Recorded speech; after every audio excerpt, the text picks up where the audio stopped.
People talk about, you know, completely ridding themselves of their ego. And, I'm sure people have heard of the term ego death or killing your ego. And I understand that idea. Um, and I guess I sort of participate in it to uh, a small degree. But I also understand, too, in my opinion, there's a duality to ego. Ego is sometimes I feel like it's made out to be this terrible thing, and it's just like you shouldn't have it at all. But realistically, in life, you have to have some ego in order to survive. I think having an ego is a survival mechanism. There's going to be times in this life where you have to compete, whether that be for jobs, for mates, for uh, resources, whatever it may be. But competition is a part of human life. And having an ego is going to allow you to do what it takes to compete with the rest of the human beings who want those same things that you want. So I do believe that ego has its purpose in life. Although, like I said, to some degree, I participate in the idea of starving the ego. Not necessarily killing it, but starving it. You know what I mean? And what I mean by that is, okay, so there's things in this life that you have to go through a process in order to gain. Um, there's also the ability to cut corners and to skip steps in order to get there. Um, there's also things in this life where you may go through the process of getting something, but then you do everything in your ability to show it off and to flaunt it and to put it in people's faces, right?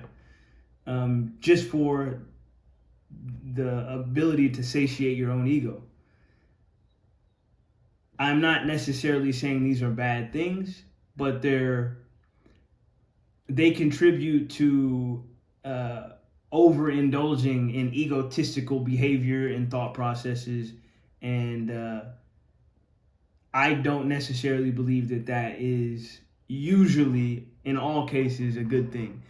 Like I said in the last video, there's a time and place for everything. I think ego has its place, but I also understand that if you allow yourself to get too consumed by it, you start to become egotistical, and that's to me a character flaw. So what I'm saying is, when you have these things where you're always trying to jump steps and you're always trying to skip the process in order to get a coveted thing, whether it be a look, a persona, whatever it may be, you're feeding directly into your ego. And in my own personal life, I like to chase the process. I've learned to like to chase the process because originally I've been the person who is more so into skipping the steps and trying to jump ahead because I want it now. That instant gratification of wanting that coveted aesthetic, that look, that persona, that whatever it may be. You know what I mean?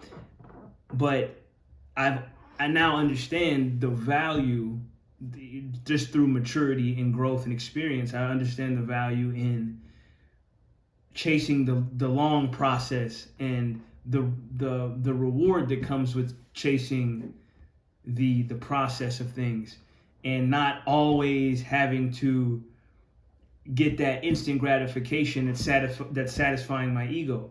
Or just because I have something doesn't mean I have to always flaunt it or put it in people's faces or make it be known. You know what I mean? Just to satisfy my ego. So this could take many forms. Like I see people sometimes, people who work out, I see them wearing like the big t-shirts to cover up their muscles or whatever. Or people who get tattooed, who get heavily tattooed, and they wear clothing that doesn't show their tattoos. And you mean people can do whatever they want to do, but I understand why. I understand the value in that particular mindset or that particular mentality of starving the ego, because the ego is just going to be eating at you like, yeah, show off, do this, do that, yeah, don't worry about the process, just get there, and but there's beauty in the process. There's beauty in being able to have something but not have to throw it in people's faces and to always show it off and to always do this or that. There's beauty in that. So for me, in my own personal journey, I've learned that there's a lot of value and more reward in chasing the long process and keeping things under wraps until, the time and place arrives where it's necessary. You know what I mean? So there's a duality to ego. Ego is not necessarily a bad thing. It's not necessarily something that you should kill.